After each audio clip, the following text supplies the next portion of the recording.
Bill Morris could probably blow as large of single object as anyone who could blow glass, and yet it just wasn't large enough. And so out of that came the combination of these objects to create large-scale installation works.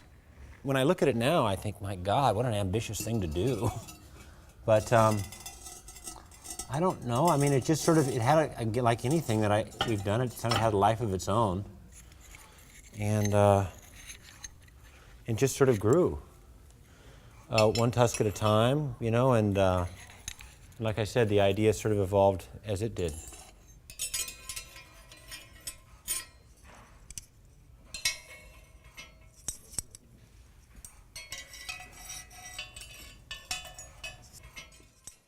This is a fairly early piece when there was a bit more of those polished surfaces.